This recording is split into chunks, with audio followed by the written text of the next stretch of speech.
coming up with a video of endoureterotomy using the most advanced thulium fiber laser. Endoureterotomy is an endoscopic procedure for endoscopic management of ureteral stricture. According to literature, the success rate of endoureterotomy is around 60 to 80%, but because of the minimally invasive nature and low cost and minimum hospital admission, the endoureterotomy is has been established as a first-line procedure for benign ureteral stricture.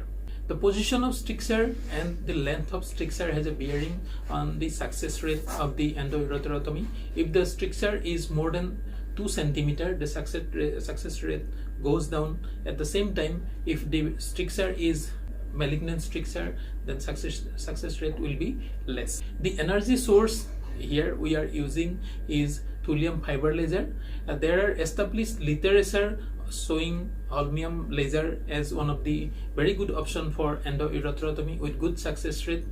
Thulium fiber laser is a latest addition to laser armamentarium of the urologist. This is a beautiful laser, pulsed laser with very minimum penetration depth of 0.1 millimeter.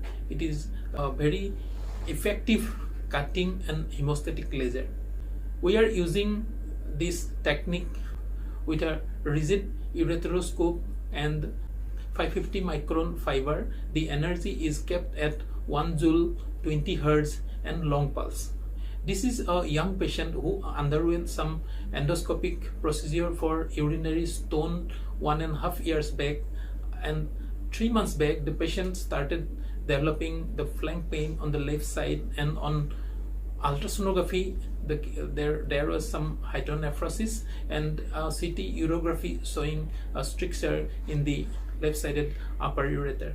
So we decided to go ahead with a retrograde pyelogram and endoureterotomy if the stricture size comes to be less than 2 cm. And when we did the retrograde pyelogram, it is seen that it's a very short segment stricture. So we went ahead with the planned surgery of thulium fiber laser endoureterotomy. Let's see the video.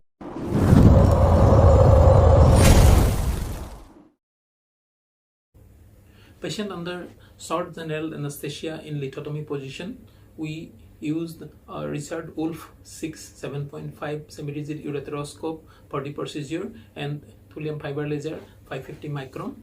First, we did the cystoscopy, then the RGP already done. Now you can see that we are putting the hydrophilic Terumo guide wire, and after that we are introducing the ureteroscope. You can see the stricture of the ureter in the upper part, almost 2.5 cm distal to the pelvic-ureteric junction.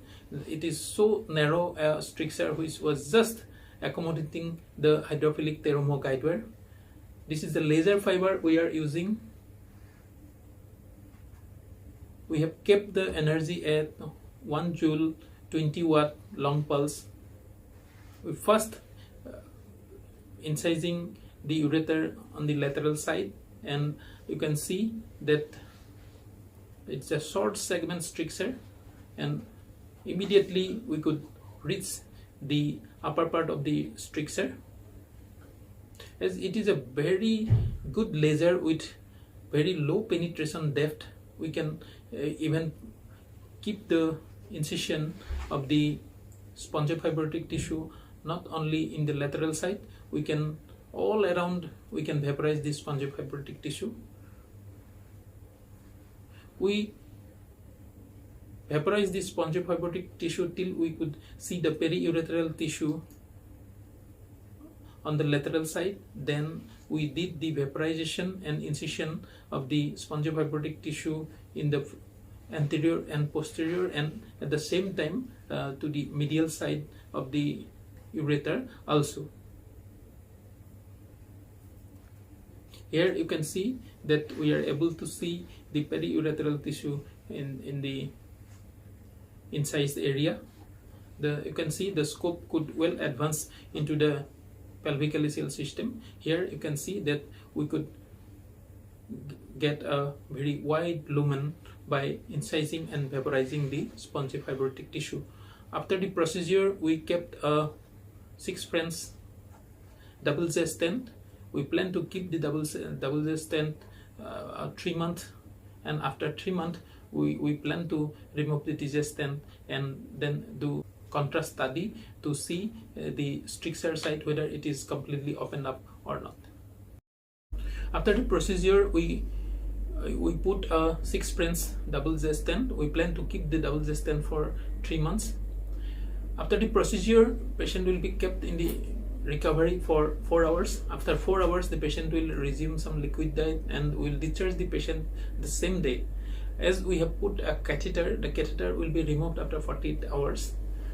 After removal of the TJ stent, after 3 months, we'll do some contrast study to see whether the narrow ureteral part has completely opened up or not. Thank you.